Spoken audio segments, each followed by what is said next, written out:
Bueno, otra vez, muy buenos días. Estamos listos para estudiar. Qué emocionante es abrir la palabra de Dios. Qué emocionante estar frente a ustedes con la única tarea. La única tarea es exaltar la palabra de Dios. Qué privilegio seguir aprendiendo juntos. Ya estamos en el quinto tema, ¿se acuerdan? Hemos empezado el 18 de febrero hablando de la pureza de la iglesia. Hoy que está pero tan oscuro ese tema, la gente va a un lugar que le dice iglesia y quizá tiene toda una estructura religiosa, pero ese lugar puede ser una pseudo iglesia si no tiene los patrones claros. Puedes ir y acudir a diferentes líderes religiosos, pero quizás estás acudiendo a pseudo líderes religiosos porque no has entendido quiénes son los líderes o los pastores llamados por Dios. Quizá estás yendo a un lugar donde apenas llegas a la iglesia, la gente te pide que tengas un servicio oficial y te quieren meter como sea de frente a servir. Ni siquiera sabes nada de Biblia, solo llegas y para tomarte y cogerte y para que te sientas bien en un lugar te hacen servir. Y tú dices, qué lindo, pero eso no es lindo para Dios. Y eso es lo que estamos viendo. Y estamos en el quinto tema, en la parte 2, porque hoy día vamos a hablar y terminar, si Dios permite, lo que son los diáconos. Hemos dejado claro que Dios no baja su estándar. Y Él quiere que el liderazgo sea muy alto en la iglesia, en su iglesia. De manera solemne, Pablo le indica a Timoteo que el llamado pastoral, estamos recordando 1 Timoteo 3 para meternos en el tema de los diáconos, el llamado pastoral es tan honroso, tan claro de parte de Dios que no puede ser, escúchame bien, ignorado por la iglesia. El llamado pastoral, el llamado a los ancianos es tan claro de parte de Dios que no puede ser ignorado por la iglesia. Pues si eligen mal la iglesia, si eligen mal a sus líderes, se van al abismo. Como son los pastores, así es la congregación. ¿Cuál es la pasión máxima de un pastor? ¿Cuál debería ser la pasión máxima de un pastor o anciano o obispo? Como se acordarán, los términos son intercambiables, es la misma persona. No es uno pastor, después otro obispo, otro anciano. No. Los términos son intercambiables para uno mismo. Eso lo hemos visto ya hace semanas atrás. Pero ¿cuál sería la pasión máxima de un pastor? Déjame ir un ratito a Gálatas 1:6. Gálatas 1:6, por favor. El apóstol Pablo escribe a los hermanos de Gálatas y es una carta muy fuerte. Vamos a estar mirando esta carta en este día, un poquito. Y ya les hablaré un poco del contexto, pero en esta carta Pablo no tiene mucho carisma para saludar a los de Gálatas. Él mismo escribe esta carta con su propio puño y letra y la escribe con letras grandes. Está muy enojado y enardecido porque pasa algo y aquí quiero mostrarte, tomando el verso 6, mira Gálatas 1:6, dice, estoy maravillado de que tan pronto os hayáis alejado del que os llamó por la gracia de Cristo. ¿Para qué? Para seguir un evangelio diferente. La primera pasión que tiene que tener un anciano, un pastor en la iglesia, es la centralidad, el cuidado de la centralidad del evangelio. ¿Por qué? Porque el evangelio es lo único que puede transformar la vida de cualquier persona. Desviamos la centralidad del evangelio, los pastores no tienen cuidado con que el evangelio tiene que ser lo central. Cristo resucitó, Cristo murió por nuestros pecados, Cristo es el Mesías, es el Hijo de Dios, es Dios mismo que vino del cielo para rescatarnos, la centralidad del evangelio. Y el pastor tiene que tener esa pasión, los ancianos tienen que tener esa pasión. Pero no solamente eso, por supuesto que esa pasión es porque quiere que la gente escuche el evangelio para salvación. Pero la otra pasión que tiene que tener un pastor está en Gálatas 4:19. Ahí nomás, ¿qué texto es este? Ya vamos a regresar, como les digo, pero Miren esta pincelada. Hijitos míos, dice el apóstol, por quienes vuelvo a sufrir dolores de parto hasta que Cristo sea formado en vosotros. La segunda pasión de un anciano, pastor, obispo serio en la iglesia, no solamente la centralidad del evangelio para predicar para salvación, sino también la centralidad del evangelio para la santificación. Los pastores deben agonizar por ustedes para que la gente tenga a Cristo formado en sus corazones. Dejémonos de engreimientos en la vida, de irresponsabilidades y seamos gente de la palabra de Dios, porque es la única herramienta que transforma la vida de la gente. Qué texto, ¿verdad? Seguimos en la introducción. De la misma manera nos presenta a los diáconos el Señor. No baja su estándar, Dios no baja su nivel, no disminuye el estándar, no disminuye la calidad espiritual, no disminuye la pureza moral. La única diferencia, como ya hemos explicado la semana anterior, es que entre el obispo o el anciano o el pastor y el diácono, la única diferencia marcada es que es aptos para enseñar. Aptos para enseñar. ¿Qué quiere decir? ¿Que los diáconos no pueden enseñar? No, eso no quiere decir. Pero no es su oficio. La semana pasada explicamos lo que era el oficio. No es su oficio, no es su función en la iglesia. Su función, su oficio es servir. Su calidad teológica de un diácono, escúchenme bien, porque nosotros tenemos que ver quién Dios levanta para ser diácono de la iglesia. Su calidad teológica debe ser igualmente alta, pues son personas que se ven claramente en la congregación. Y nos quedamos en el punto 2 analizando las virtudes de los diáconos. ¿Se acuerdan la semana pasada? Déjame ir al texto y te invito a 1 de Timoteo, capítulo 3, desde el verso 8, para empalmar el texto que dejamos la semana pasada.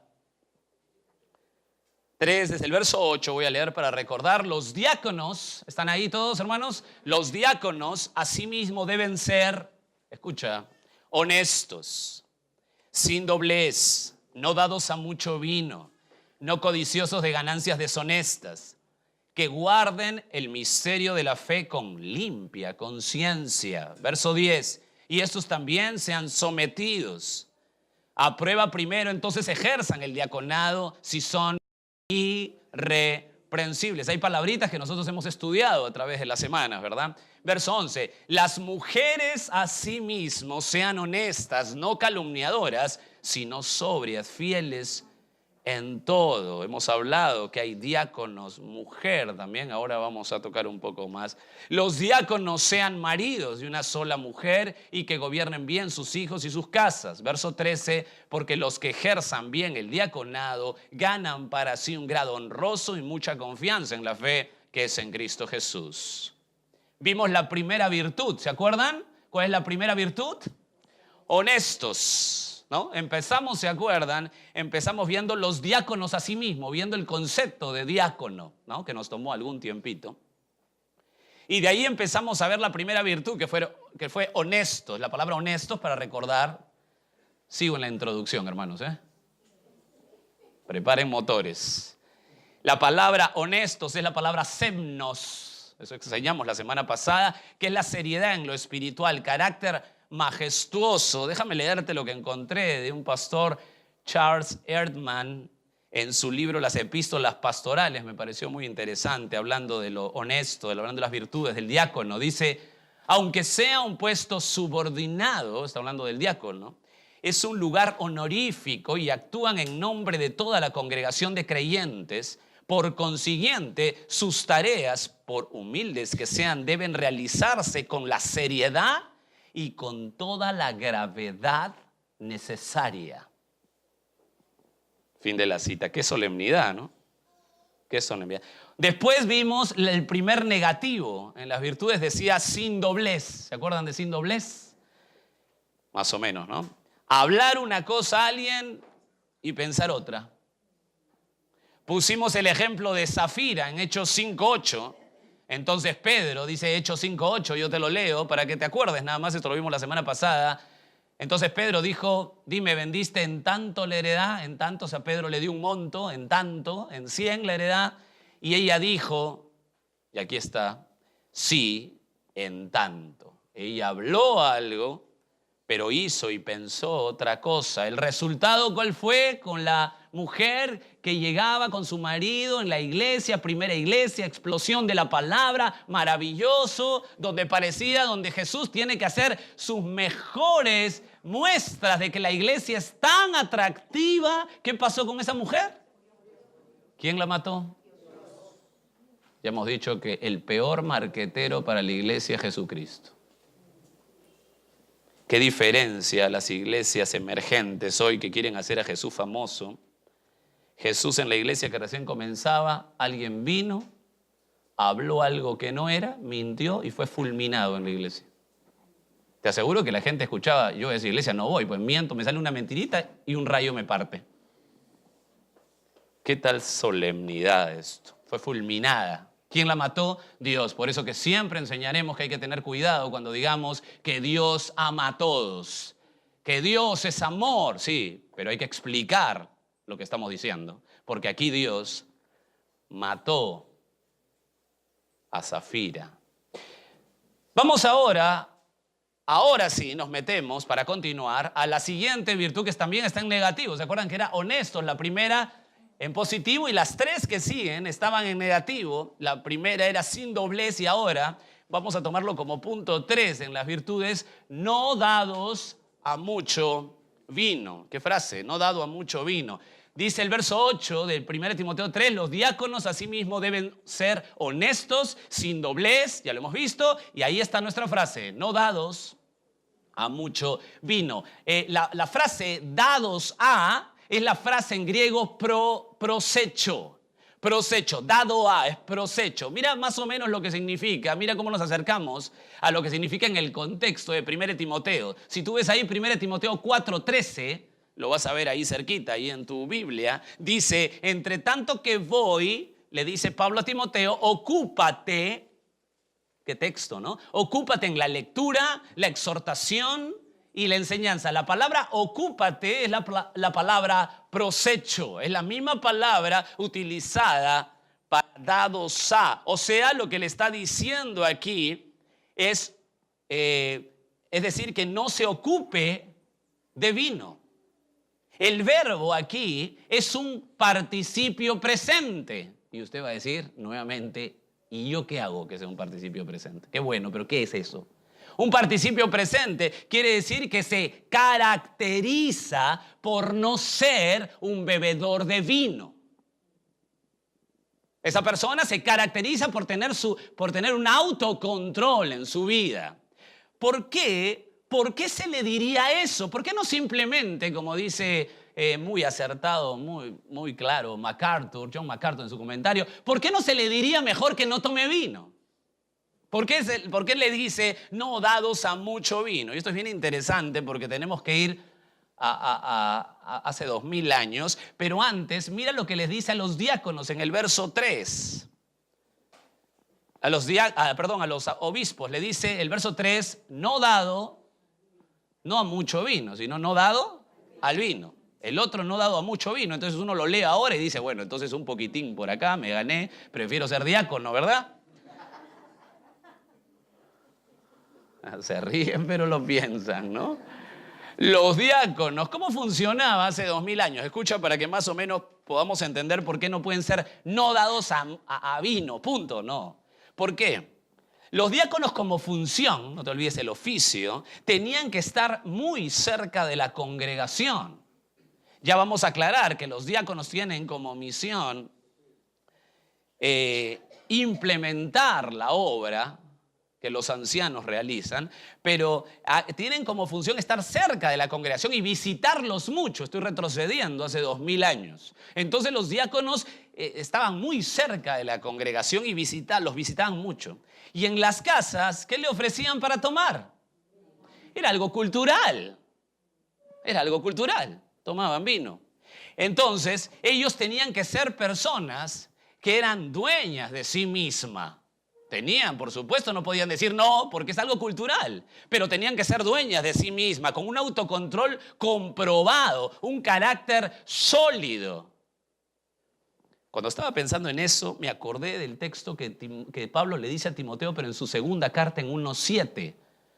Pues puedes verlo ahí en 2 Timoteo 1:7, o yo te lo leo. Dice, Pablo le dice a Timoteo, porque no nos ha dado Dios espíritu de cobardía, sino de poder, de amor y sofronismos, es la palabra, y dominio propio. Sofronismos. El sofronismo, dominio propio, lo que está hablando aquí es de mente sana, disciplinada y controlada. ¿Sabes cuándo pasa eso? ¿Sabes cuándo una persona puede tener esto con todo poder? Cuando el Espíritu Santo llega a él. Mente sana, disciplinada, controlada. El dominio propio que Dios nos da, escúchame bien, nos ayuda a promover toda causa y acción al señorío de Cristo. El dominio propio que Él nos da hace que nuestra vida, todo lo que haga nuestra vida, quiera darle honra al señorío de Cristo. Es algo espiritual. Sin Cristo, y déjame hacerte ahí una nota que sale de la enseñanza de lo que estamos hablando, de sofronismos y el dominio propio.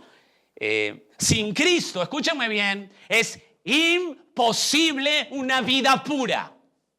Sin Cristo como dueño es imposible una vida plena. Sin Cristo como dueño es imposible una familia pura. Sin Cristo es imposible una familia plena. Sin Cristo es imposible. Sin Cristo es imposible. Sin Cristo es imposible. El Señor Jesús no es una religión, es la única esperanza del ser humano. Por eso lo predicamos. Jesús lo diría así: sin mí nada pueden hacer. ¿Y qué cosa es nada? Bueno, ahí no hay que verlo, porque si tú lo ves, no hay que verlo, digamos, tanto hay que ahondar, porque si tú lo ves en el diccionario más grande, que es uno de los diccionarios bíblicos más grandes, más anchos, con mayores conceptos, todo lo hace grandísimo, que es el diccionario Kittel. Cuando tú vas a la palabra nada, te dicen definición, nada es nada. No hay mucho que buscar. Nada es nada. Sin Cristo, nada. Tienes que evaluar tus prioridades. No vaya a ser que tengas algo encima de Cristo. Punto 4, no codiciosos. Verso 8, los diáconos asimismo deben ser honestos, sin doblez, no dados a mucho vino, ya ustedes entienden el término, no codiciosos de ganancias deshonestas. En este punto también es importante regresar 2000 años. 2000 años atrás. Si los diáconos, imagínate que tengan como encargo pastoral de dar a los pobres o a las viudas recursos, era obvio que el dinero o recurso debe ser manejado por personas que no tengan ambiciones descontroladas, ¿verdad?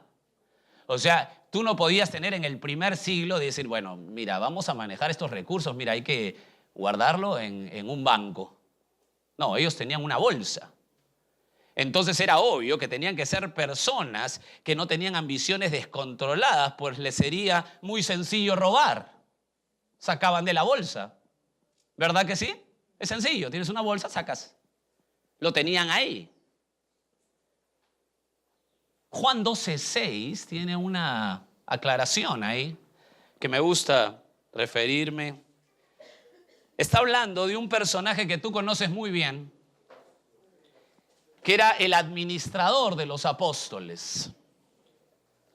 Pero dijo esto, estoy leyendo Juan 12:6, no porque se cuidara de los pobres, sino porque era ladrón.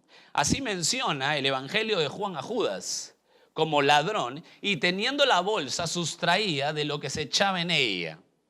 ¿Qué pasa en lo que te he leído? ¿Cuál es el contexto de lo que te he leído? Una mujer viene a Jesús y quiere ofrendar lo más valioso que tiene.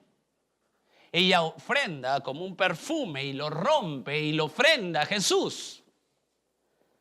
Estoy, por supuesto, cortando la historia un poco, pero quiero que más o menos lo entiendas, seguro lo conoces. Y había un hombre que salió delante de todos los apóstoles y dijo, no, pero no hagan eso. ¿No piensan en los pobres? Están derrochando.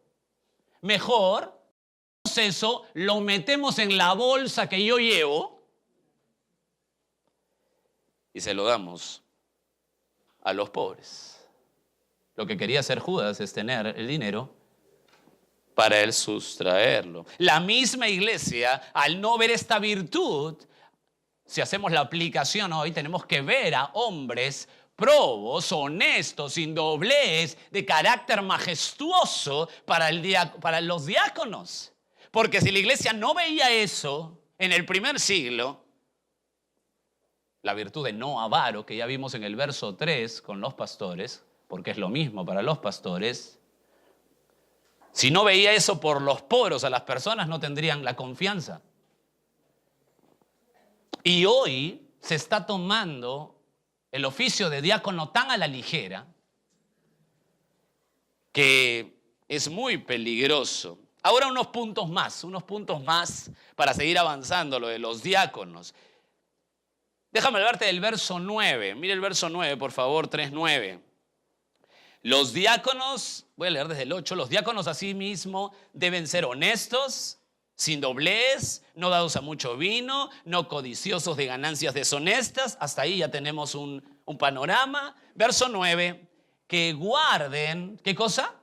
El misterio de la fe con limpia conciencia. Hasta ahí el verso 9 que quiero tratar esto. Ahora déjame hablarte. Este punto 5 lo he llamado lo espiritual.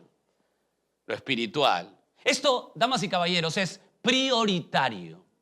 Prioritario. La palabra guardar o guarden es en el original es mantener, sostener en la mano. Asirnos de algo, mantener y sostener en la mano. En la estructura gramatical nos habla de que los diáconos deben caracterizarse por sostener y mantener. La pregunta es, ¿qué? ¿Qué es lo que tienen que sostener y mantener? Ahí dice, si sigues el texto, el misterio de la fe. ¿Qué es misterio de la fe?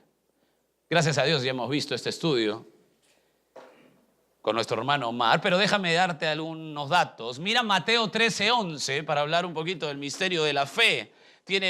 Se puede referirse al misterio de la fe, misterio del reino. En el verso 15, ya van a ver en 1 Timoteo, también le da otro nombre. Pero en Mateo 13 es una historia que me gusta ir. Mateo 13:11 dice, él respondió, les dijo, porque a vosotros, dice Jesús a sus discípulos, porque a vosotros os es dado saber los misterios del reino de los cielos, mas a ellos, escucha lo que dice Jesús, a vosotros les es dado, le dice a sus discípulos, mas a ellos no les es dado. Déjame acá hacer un paréntesis que vamos a sacar lo que es misterio del reino, misterio de la fe, pero también explicar esto porque es muy importante.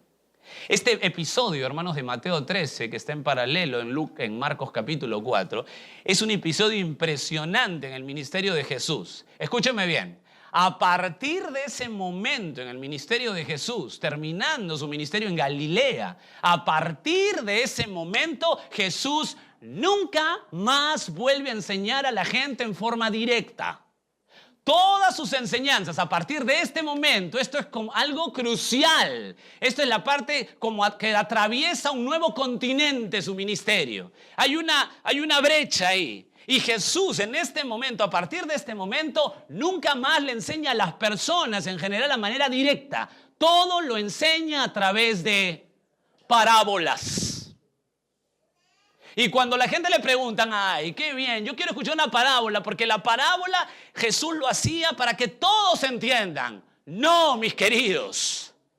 Cada vez que encuentres una parábola, Jesús lo hacía para que nadie lo entienda.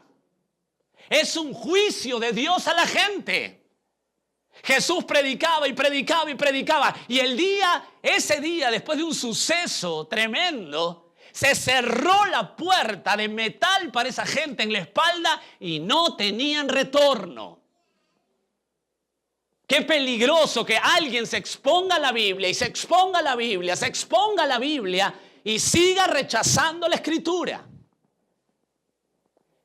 Jesús, en ese momento de su ministerio, le dice a sus discípulos: a ustedes, a vosotros os he dado saber los misterios del reino, mas a los demás ya no. Y empieza a hablar por parábolas a la gente, para que escuchando no oigan, y para que mirando no vean. Juicio de Dios. ¿Cómo pintamos nosotros a Dios? ¿Como un bonachón que me va a aguantar todos mis caprichitos? Tengan mucho cuidado, porque Dios es fuego. Dios es santo, santo, santo, y no va a pasar a ningún injusto por justo. ¿Con qué Dios nos metemos, La palabra misterio que quiere dar Jesús aquí es algo que estaba oculto y que ahora Él lo revela.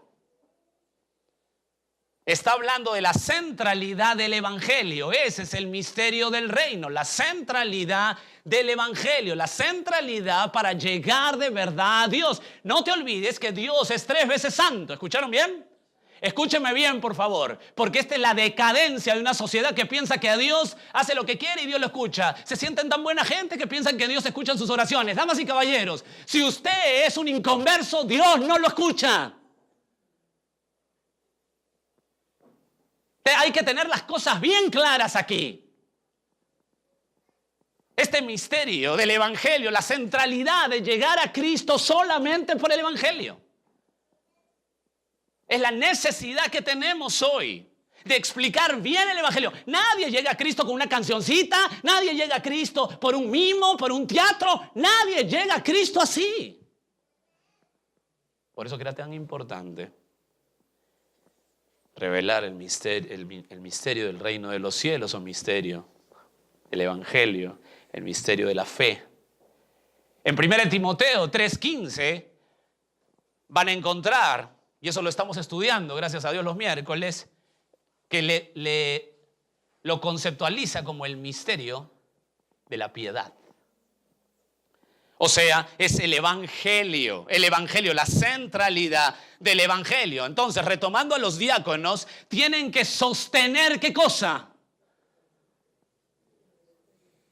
Se mantienen en el Evangelio central. Escúchenme bien, una persona no probada en ello, una persona que es un hereje en potencia, ¿verdad? Porque si digo hereje solamente, la gente dice, bueno, obvio, ¿no?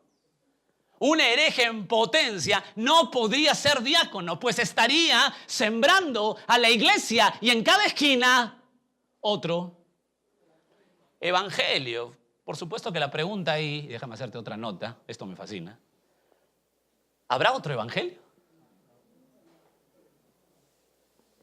Es imposible que una persona que esté en el diaconado en una iglesia, es decir, que sirvan oficialmente en una iglesia, no tenga clara la centralidad del evangelio, no tenga claro y no sea aprobado eso, porque un hereje en potencia va a sembrar cizaña. Pero la pregunta es, ¿habrá otro evangelio? Quiero regresar contigo a Gálatas capítulo 1, por favor. Les dije que iba a regresar ahí. Cumplo mi promesa. Gálatas capítulo 1. Esto es muy importante, hermanos queridos. Escúchenme bien. Quiero que estiren su mente porque esto es vital para la cristiandad hoy, vital para nuestra iglesia hoy. Gálatas 1, desde el verso 6 que leímos. Estoy maravillado, dice el apóstol Pablo. Está enojado, está fastidiado, está enardecido. Se ha distorsionado la centralidad del evangelio aquí. Estoy maravillado de que tan pronto os hayáis alejado del que os llamó por la gracia de Cristo. ¿Para qué? Para seguir un evangelio diferente. Entonces, Jorge, sí hay evangelio diferente. Verso 7. No que haya otro, obviamente, evangelio, sino que hay algunos que os perturban y quieren pervertir, miren las palabras, Dios santo, el evangelio de Cristo, verso 8.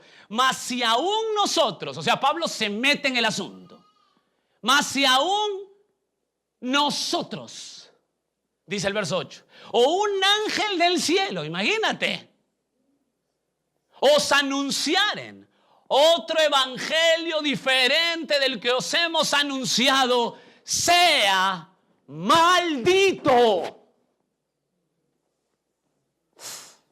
Verso 9, como antes hemos dicho, también ahora lo repito, si alguno predica diferente evangelio del que habéis recibido, repito, dice Pablo, sea maldito, maldecido y muera ya. Eso es lo que significa anatema. Esto es muy serio, escúchame bien. Hay gente que predica la salvación por Cristo. Hay gente que predica la muerte de Cristo en la cruz. Hay gente que predica la resurrección. Hay gente que predica la limpieza de pecados, pero colocas algo más para la salvación y así prediques a Cristo, así prediques limpieza de pecados, así prediques la resurrección, así prediques la cruz. Si algo más le agregas para la salvación, entonces es un mensaje maldecido.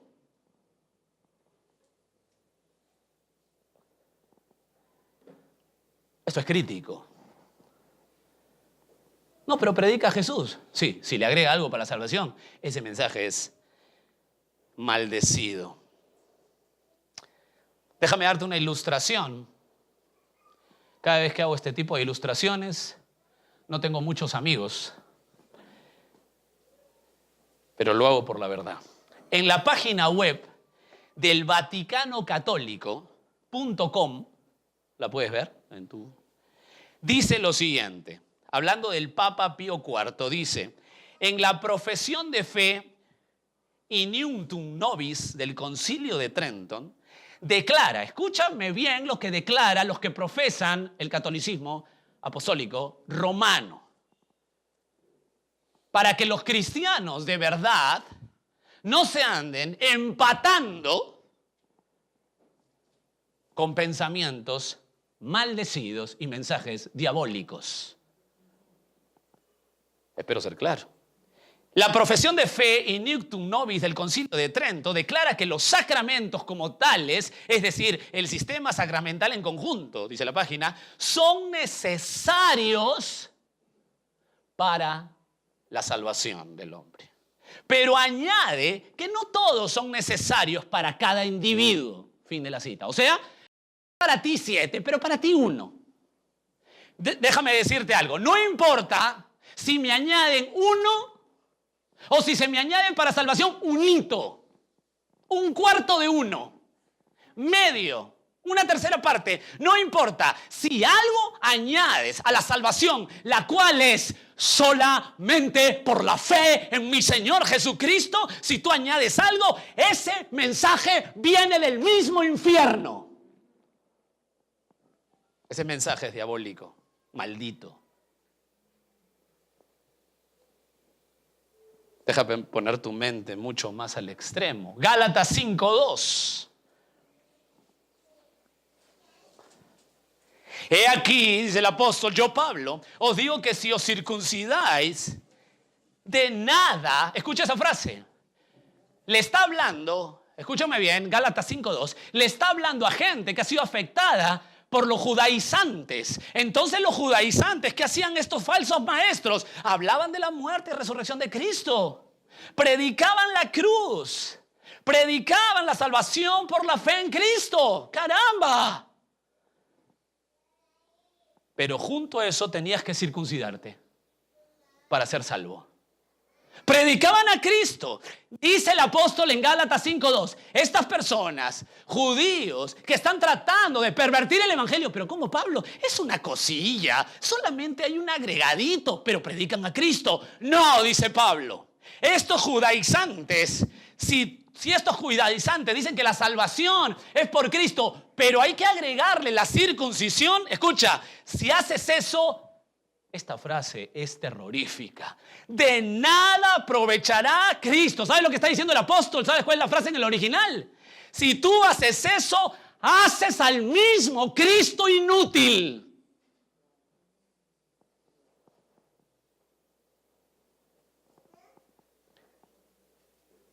Eso es serio. Seamos siempre valientes y no demos falsas esperanzas. ¿De verdad quieres realizar una práctica? ¿Un rito? ¿Un ritual? ¿Una ceremonia? ¿Un sacramento para salvarte? ¿Crees que si te bautizas te salvas? Bueno, si tú crees eso, haces a Cristo inútil. Qué bárbaro. Qué bárbaro. Sigo en el texto de 1 Timoteo 3. ¿Con qué se mantienen en el Evangelio los diáconos? ¿Con qué se mantienen en la centralidad del Evangelio? Muy bien, con limpia conciencia. Escúchame bien esto. Escúchame bien esto porque es crítico. Mientras más experto seas en la teología bíblica, repito, porque hay gente que va a la iglesia y que cree, alucina en su mente que ellos pueden tener una linda vida, linda familia, sustentada, poderosa, sin el conocimiento teológico, sin la doctrina bíblica. Ellos alucinan que el amor que siento es suficiente, o si voy a la iglesia un domingo es suficiente. Damas y caballeros, si tú no eres un experto, no anhelas ser un experto, experta en la teología bíblica, entonces el conocimiento de Dios, si es más fuerte, si quieres ser un experto y es más fuerte, tu conciencia te acusará más cuando te desvías. ¿Me dejo entender? Si es más fuerte el conocimiento de Dios, tu conciencia te va a acusar más cuando te quieras desviar. Pero mientras menos sea el conocimiento de Dios en tu vida, menos te acusará tu conciencia si te desvías. ¿Me dejo entender? ¿Me dejo entender? Esta ecuación es vital. Más conozco a Dios, más me acusa cuando me empiezo a desviar. Menos conozco a Dios, menos me acusa cuando me empiezo a desviar. Permíteme explicártelo esto con un comentario que me pareció muy acertado, como todo lo que estamos estudiando los miércoles, del pastor Omar Larrazábal, en el estudio Cómo se organiza la iglesia, parte 1, que dicho sea de paso está en el Facebook, lo puedes bajar, ¿verdad? Él dice esto, escucha las palabras, dice, si comenzamos a desechar la conciencia, vamos a permitirnos licencias y cada vez vamos a estar en riesgo por permitirnos cada día cosas más escandalosas o graves, hasta que si seguimos por ese camino, de tanto desechar la limpia conciencia, terminaremos encallando y naufragando. Fin de la cita. No tengo nada más que agregar. Limpia conciencia. Con limpia conciencia. Los diáconos se mantienen en la centralidad del Evangelio con limpia conciencia. Punto 6. Déjame ver el punto 6. La prueba. La prueba. ¿Están bien hasta ahí? Está lindo, ¿no? O sea, lindo quiero decir yo que está bueno, ¿no? Digamos, no es tan estético, ¿no? Anatema, ¿no? Pero eso dice. La prueba, verso 10. Los diáconos, voy a leer el pasaje del 8, asimismo deben ser honestos. Ya estamos, entiendo, nuestra mente está ahí, ¿no? Sin doblez, no dados a mucho vino. Ya sé por qué dice mucho vino. No codiciosos de ganancias deshonestas, que guarden el misterio de la fe, ya sé lo que es misterio de fe, con limpia conciencia. Verso 10. Y estos también sean sometidos a prueba primero. El texto en original es una acción presente y usted me va a volver a decir, ¿y yo qué culpa tengo? La acción presente quiere decir que es una acción constante en el idioma griego. Los diáconos deben ser expuestos, probados y obviamente aprobados por la iglesia en forma constante. No es un examen para ser diácono y como pasas el examen ya eres diácono. No, Es una prueba constante, no es un examen para entrar, es una vida de prueba y análisis. ¿De parte de quién?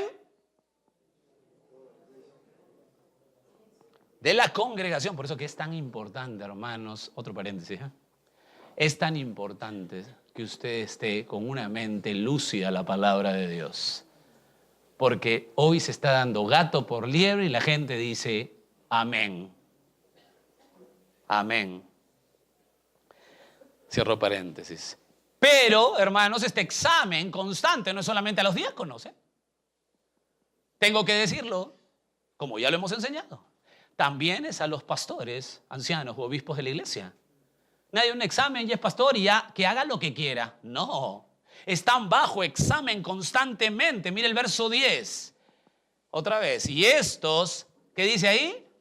También. O sea, no solamente son los diáconos, También viene de todo el contexto que habla de los pastores. O sea, no solamente este examen es para los diáconos, sino también para los pastores. Entonces, te das cuenta de la sanidad que tiene una iglesia cuando la gente entiende bien el evangelio, cuando la gente se le predica bien el evangelio, la gente entiende bien el evangelio y la gente no deja pasar gato por liebre. Si no lo entiendes bien, entonces te van a hacer la de Bebeto, ¿no?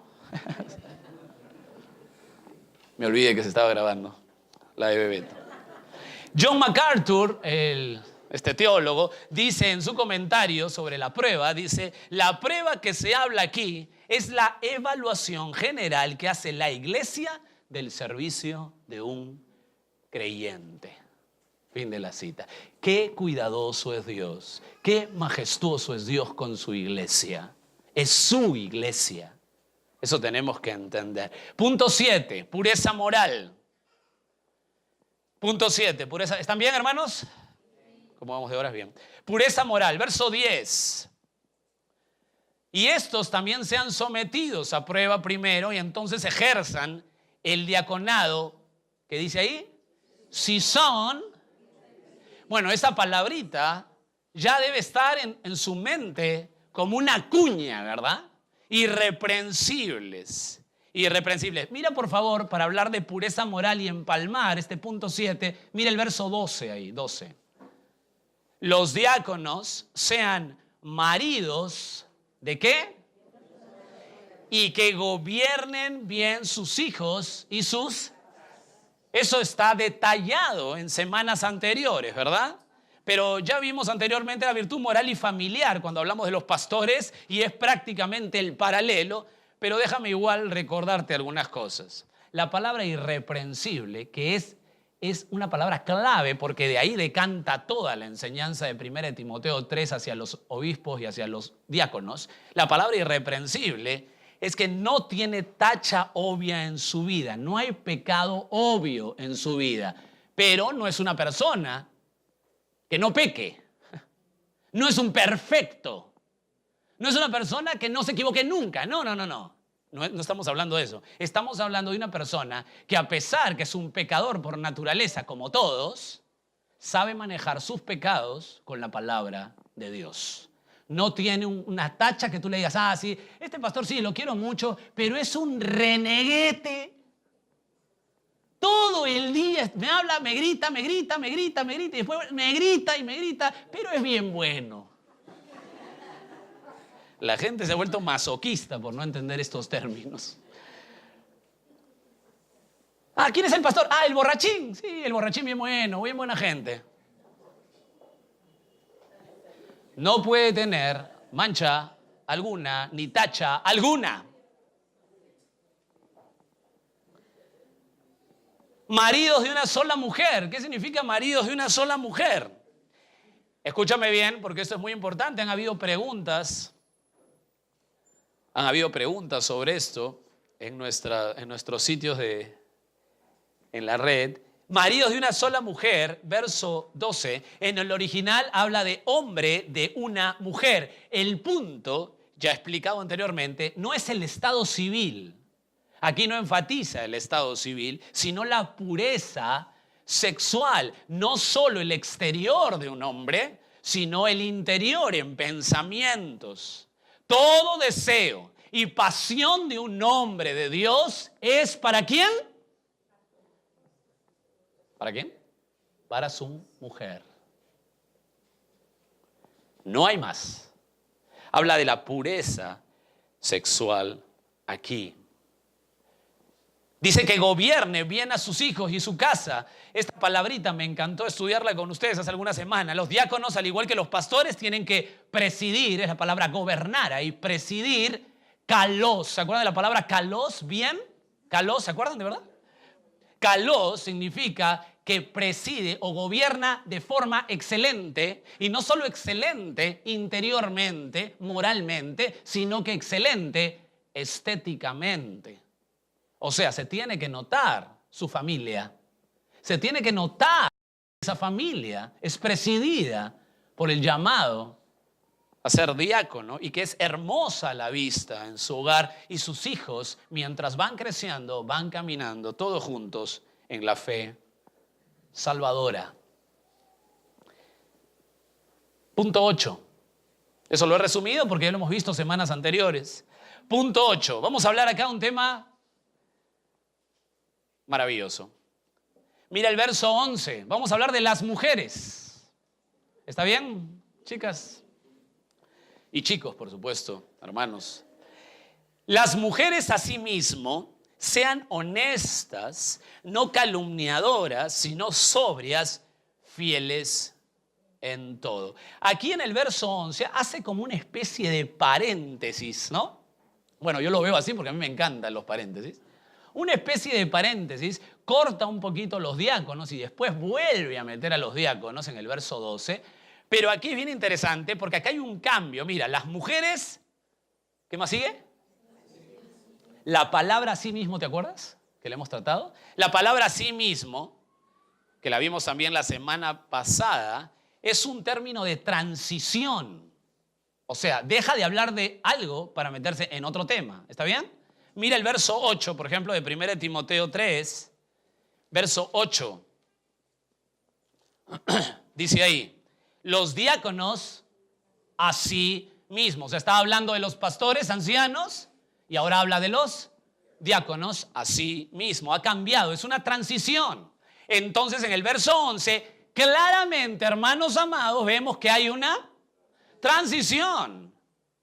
Ahora va a empezar a hablar de los diáconos, mujeres, así mismo. Claramente empieza a hablar de los diáconos, después de los diáconos varones a los diáconos mujeres. Como explicamos la última vez, el término diaconisa no está en el griego, entonces lo que se refiere es a diácono, mujer. En el texto se habla de una mujer diácono, diácono mujer. Es aquí que quisiera enfatizar dos cosas para entender lo que es un diácono mujer en la iglesia. Dos cosas que hemos visto, pero que ahora quiero repasar simplemente, rápidamente, pero que es muy importante. Primero, vamos a entender lo que es esto de diáconos mujer o diaconisa, que se puede utilizar el término diaconisa. Primero, las características de esta mujer, hermanos, quiero que lo vean en la Biblia. Si te das cuenta, están en forma exacta y paralela al verso 8 de los diáconos. Es el paralelo exacto del verso 8 que hemos visto y que ya hemos tratado palabra por palabra. Déjame hacerte un juego de paralelos. Dice el verso 8, los diáconos asimismo deben ser honestos. ¿Cómo empieza el verso 11? Las mujeres asimismo sean honestas. Ahí hay un paralelo. Siguiente. Los diáconos asimismo deben ser honestos sin doblez. ¿Qué significa sin doblez? Sin dos lenguas. Ya lo hemos visto. Que habla una cosa aquí y la misma cosa le dice a otro o piensa otra cosa, ¿verdad? Bueno, dice ahí en el verso 11, las mujeres asimismo sean honestas y no. Ahí está el paralelo. Seguimos. No dados a mucho vino, dice el verso 8. Ahora mira el verso 11. Las mujeres asimismo sean honestas, no calumniadoras, sino... ahí está el paralelo. Sobrias, lúcidas autocontrol. Seguimos, verso 8. No dados a mucho vino, dicen los diáconos, no codiciosos de ganancias deshonestas. ¿Qué dice el verso 11? Fieles en todo. Obviamente, fieles en todo es que no tenían ningún tipo de descontrol con el tema de avaricia. Fieles, son fieles en todo. Damas y caballeros, el paralelo del verso 8 al verso 11 es exacto. Exacto. Entonces tú dices, bueno, ya estudié el verso 8, ¿para qué voy a estudiar el verso 11? Espérate, porque me falta la segunda aclaración. La primera aclaración, ya sabes, ahí lo puedes encontrar, un paralelo exacto, y como ya tienes el estudio del verso 8, lo aplicas al verso 11. Pero la segunda aclaración, esta te va a gustar más, recordar que la labor de liderazgo en la iglesia, ¿cómo me gusta esto? Está restringida al varón. Hay que recordar esto porque si no recordamos 1 Timoteo 2:12, no podemos meternos a 1 Timoteo 3:11. Hay que recordar que la labor del liderazgo está restringida al varón en la iglesia. Déjame recordarte 1 Timoteo 2:12, ¿está bien? Ya cambiaron de cara. Han fruncido el ceño. 1 Timoteo 2:12. Porque no permito a la mujer enseñar ni ejercer dominio sobre el hombre, sino estar en silencio. ¿Por qué? Porque Adán fue formado primero, después Eva. Adán no fue engañado, sino que la mujer, siendo engañada, incurrió en transgresión. Está hablando aquí el por qué, el argumento de por qué una mujer no puede liderar ni ejercer dominio sobre el hombre en la iglesia. No puede hacer eso. No se puede. Me siento Maldonado con esa canción de fondo. Ya llegó el momento de llorar todos, ¿ah?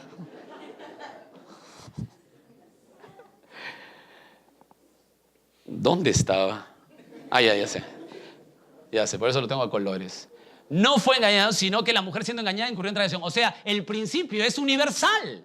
El argumento de que una mujer no tenga un liderazgo en la iglesia es un principio universal. ¿Por qué? Porque Adán fue formado primero. Eso no es nada cultural. Los detractores de esto dicen, no, este pasaje es cultural. No, es universal. Porque Adán fue formado primero, no es cultural. Nos afecta hasta ahora. Segundo, la segunda explicación, porque Adán no fue engañado, sino que fue la mujer.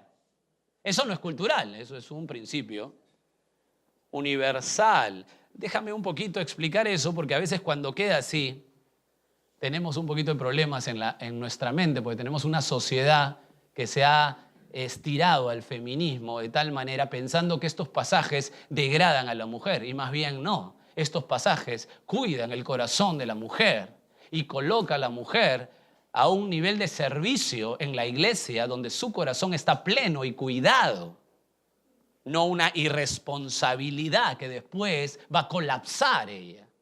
Mira por favor Génesis capítulo 2. ¿Pueden ir a Génesis? ¿Sí? ¿Están bien? Sí, ¿qué hacemos en Génesis, Jorge?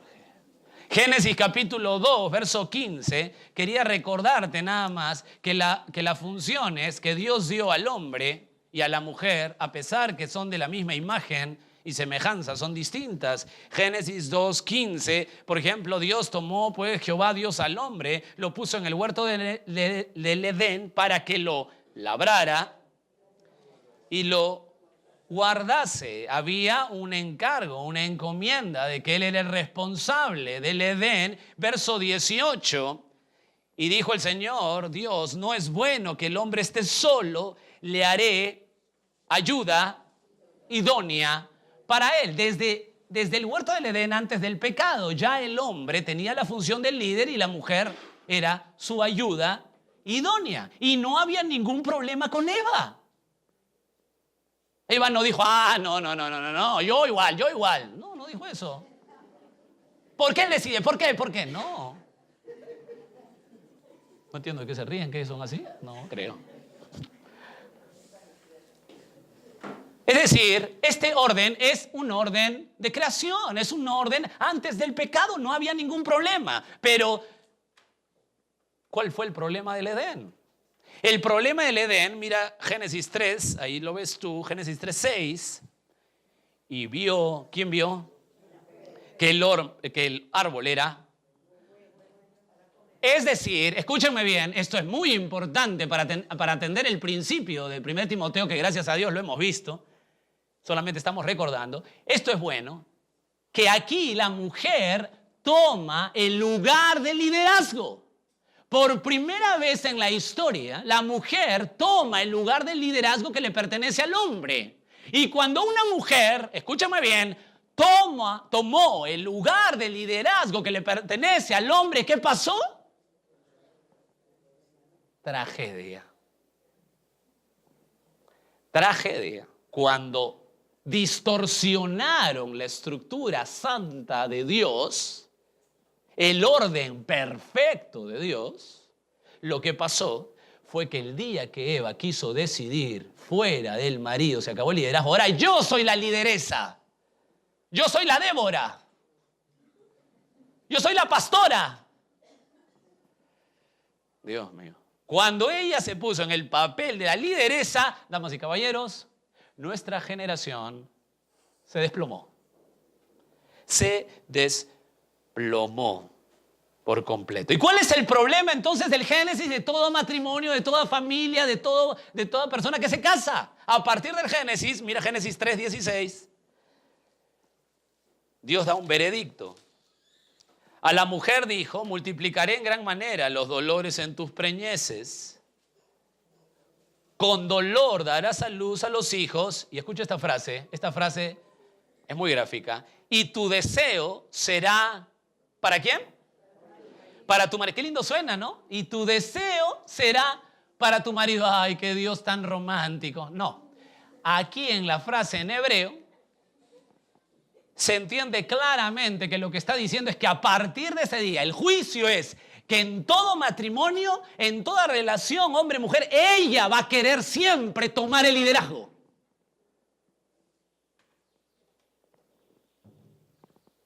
Y continúa diciendo, el verso 16, y él se enseñoreará de ti. O sea, se enseñoreará mal. Te va a callar, te va a aplastar. Ese es todo el lío de un matrimonio. Ella quiere, como sea, ganar el liderazgo, decir que yo decido, meterse en todo. Bueno, no estoy diciendo que sean metiches, pero es bueno recordarlo. Creo que a partir de ahora la iglesia va a ser de puros hombres, no va a venir ninguna mujer acá. Es bueno recordarlo. ¿Por qué? Con esto en mente, que yo entender que el liderazgo del hombre no es una cosa que se le ocurrió a Pablo en Éfeso, sino que es un principio universal. Por eso que todo detractor de esto, escúcheme bien, tiene que tener mucho cuidado, porque Primera de Timoteo fue escrito para dar instrucciones específicas de la iglesia. Y si alguien distorsiona estos principios, si algún lugar se atreve a poner pastoras, está distorsionando el modelo de Dios. Y no será una bendición, no será que la lideresa será una bendición, será un juicio de Dios. Nunca nos atrevamos a distorsionar lo que Dios dice. Esto es serio. Entonces, con esto en mente, William Hendrickson dice lo siguiente, este gran teólogo dice: Pablo consideraba a los diáconos mujeres como ayudante de los diáconos varones. Fin de la cita. Entonces, las mujeres diáconos se refiere, escúchenme bien, damas preciosas, escuchen, a toda servidora oficial de la iglesia. Cada mujer que sirve al Señor en forma oficial en la iglesia tiene ese honor de diácono, mujer. Es una alta valla para la mujer que sirve en la iglesia, mas no es una función de liderazgo. liderazgo. Esto es precioso. Dios cuida el corazón de una mujer. La trata como una mujer. Déjenme decirles que esta sociedad no trata a una mujer como una mujer. ¿Sabes qué? Me llamó la atención ahondar un poquito en esto. No es que me guste mucho este tema, ¿verdad? Pero me ahondé un poquito más. Y hay una carta escrita en el año 112 después de Cristo, que es una carta del gobernador Plinio de Bitinia, un pagano, no tiene nada que ver con la fe. Le escribió esta carta al emperador Trajano. Es una carta muy famosa, escrita el 112 después de Cristo. Y en esta carta se puede apreciar cómo se les llama a los cristianos, a los primeros cristianos, se les llama, Plinio le dice a Trajano, le escribe esta carta para que le dé consejos cómo tratar a los cristianos. Y él les dice, Plinio les dice en la carta, que los cristianos los llama supersticiosos excesivos. Qué interesante frase, ¿no? O sea, todo el día predicaban a Cristo, al crucificado, y esperaban la venida del Señor. Eran supersticiosos excesivos. Y en esa famosa carta que nos ayuda a conocer el testimonio pagano en esa época sobre el cristianismo, le llama a las servidoras mujeres, le llama en esa carta ministros femeninos. Qué interesante, ¿no? O sea, reconociendo que hay servidoras mujeres en la iglesia, que está excelente decir que una mujer con un servicio es un diácono mujer, pero que siempre tienen que tener esa atención de que no es liderazgo por cuidar el corazón de una mujer. ¿También? ¿Hasta ahí también? Entonces, si usted va a un lugar donde hay pastoras, ¿qué hace usted?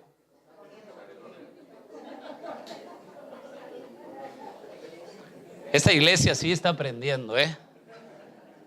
¿Qué problema nos vamos a meter, verdad, en esta sociedad? Ya tengo detractores como Omar. Punto 9, las promesas. Promesas, verso 13. Ya nos está ganando en tiempo. Porque los que ejerzan bien el diaconado ganan para sí un grado honroso y mucha confianza en la fe que es en Cristo Jesús. Entonces la pregunta rápida ahí del verso 13 es, ¿qué ganan? ¿Qué ganan los diáconos? ¿Qué ganan los diáconos mujeres? ¿Qué ganan? Según el texto en el verso 13. Primero, grado honroso. Esa es la promesa, grado honroso. La frase grado honroso, escúchame bien, es puesto elevado. Es como pararte en un podio. En un podio. Me encanta esto, déjame explicártelo. No es que compitan. Escúchame bien, en la iglesia no es que compitan con un puesto elevado, sino que la iglesia, esto es precioso, escucha hermano que ya terminamos, la iglesia se goza de tener servidores que sean escogidos obviamente por Dios y por eso son honrados por la iglesia. Porque ve que obvio ese hombre, obvio esa mujer tiene las características bíblicas y la iglesia que dice, Señor, gracias por levantar gente tuya. No es que ellos busquen eso, sino que por la gracia de Dios es dado. Juan Calvino, el teólogo de la Reforma, que siempre lo mencionamos porque es un erudito de la Biblia, decía esto: Pablo insinúa cuán ventajoso es para la iglesia el que este oficio, está hablando de los diáconos, sea desempeñado por hombres escogidos, porque el santo desempeño de tal puesto acarrea estima y reverencia en la iglesia. Fin de la cita. Hay una promesa, grado honroso, puesto elevado. La persona lo busca, el diácono lo busca. No, es por pura gracia. Pero la iglesia se siente honrada de que tenga servidores que sean ejemplos de carácter. Saber que puedas acercarte a una persona que es confiable en la palabra, que se muere de miedo si le falla a Dios. Y en segundo lugar, O B, grado honroso. Y segundo lugar, mucha confianza en la fe que es en Cristo Jesús. La frase mucha confianza en la frase en griego parresía, que es osadía, libertad, valentía. Déjame darte un texto para que apuntes y hagas el paralelo de palabra parresía. Hechos 4:13.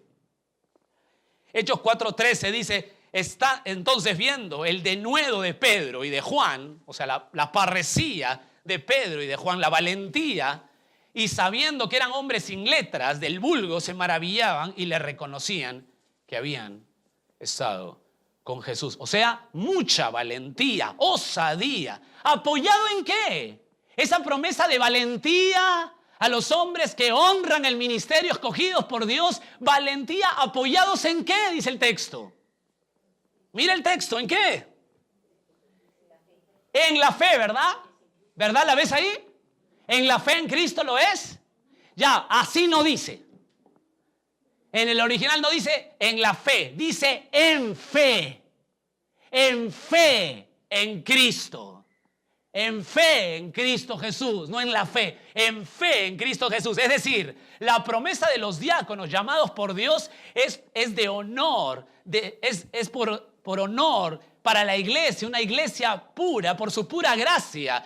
Estos hombres son honrados y mujeres por la pura gracia de Dios. Ellos no lo buscan, y al apreciar esa gracia, al ver esa gracia, al saborear esa gracia inmerecida, siguen con mayor fuerza y valentía, sirviendo con toda su pasión al Señor aquí y esperando con confianza la eternidad. ¿Te das cuenta de estas personas? ¿Te das cuenta de los elegidos de Dios que están escogidos por Dios para la iglesia, para que sean diáconos? Que están apasionados por la palabra y ven cómo Dios los honra en la iglesia y cómo la iglesia se alegra de tenerlos como servidores. ¿A ti no te alegra tener en tu iglesia, no te alegraría tener servidores que tú veas y digas, estos son ejemplo, esta es una mujer ejemplo, esta es una mujer que derrocha santidad, yo quiero eso para mis hijas, quiero eso para mis hijos? Mira este hombre que está sirviendo en jóvenes, este hombre es un hombre intachable. ¿Cómo se siente una iglesia? Bendecida por la pura gracia de Dios. Y eso, al saberlo los servidores, lo que produce es valentía, mayor fuerza para seguir sirviendo al Señor, no solamente mirando el presente, sino estando con toda confianza para el futuro. ¿Qué te parece servir a mi Jesús? Dios mío. Déjame darte para terminar aplicaciones finales. Punto 3. Aplicaciones finales, ese es el punto 3, con eso termino. Los diáconos, para recordar, en el término general, ¿se acuerdan bien? Los diáconos, en término general, son, ¿quiénes son? Todos los creyentes. Todos los verdaderos hijos de Dios son diáconos. Pues si eres de verdad de Cristo, eres llamado a servirle. En la segunda etapa del término diácono, ¿se acuerdan? Se vuelve más específico al entender que hay gente que es especialmente apasionada por servir según su don. Es decir, hay diáconos que sirven a diáconos. Porque en el término general todos somos diáconos. Y en la tercera etapa de la palabra diácono, que es la que hemos desarrollado en 1 Timoteo 3, escúchame bien, 1 Timoteo 3 es la tercera etapa del concepto de diácono. Si no entiendes bien la palabra diácono, no vas a poder desarrollar correctamente 1 Timoteo 3. Por eso hemos hecho todo esto para que puedas entender. En la tercera etapa es el oficio, la función de diácono. Eso está en 1 Timoteo 3 con los puntos anteriores. Son personas escogidas por Dios, son servidores oficiales de la iglesia, es decir, sirven con S mayúscula. Servidores oficiales de la iglesia. Termino explicando cuál es la función del diácono. ¿Cuál es la función específica del diácono? ¿Quieren saberlo? No tiene función específica. La función específica del diácono no sale. Ellos, escúchenme bien lo que hacen, implementan todo lo que necesitan los ancianos, pastores u obispos para hacer la obra. Los diáconos implementan todo lo que necesitan los ancianos para hacer la obra. ¿Qué necesitan hacer los ancianos para que los diáconos implementen. Escucha esta fácil frase con puntos fáciles para que sepas cuál es la tarea de la obra. Ganar personas, enseñarles a estas, prepararles y enviarles. ¿Está fácil? Ganar, enseñar, preparar, enviar. Ganar, enseñar, preparar, enviar. Ganar, enseñar, preparar. Ese es el ciclo de la iglesia. Así de sencillo. Oye, ¿y tú qué tienes que hacer en la iglesia? ¿Qué haces en la iglesia? Ganar, enseñar, preparar, enviar. Ganar, enseñar, preparar, enviar. Ganar, enseñar, preparar, enviar. Es todo un ciclo que se repite y se repite. ¿Qué hacen los diáconos? Implementan esa tarea. ¿Para qué? Para ganar, enseñar, preparar, enviar. El próximo domingo en la campaña evangelística vamos a ganar. ¿Qué seguimos haciendo los fines de semana? Enseñar. ¿Qué seguimos haciendo con las personas que sirven al Señor? Preparar. ¿Y para qué se preparan? Para enviar. Ciclo que se repite y se repite y se repite. ¿Por qué vemos tan complicado la tarea en la iglesia? Si es sencillo. Un ministerio que tiene que ser lo mismo. Nada más. ¿Está claro? Qué bueno, porque con eso terminamos.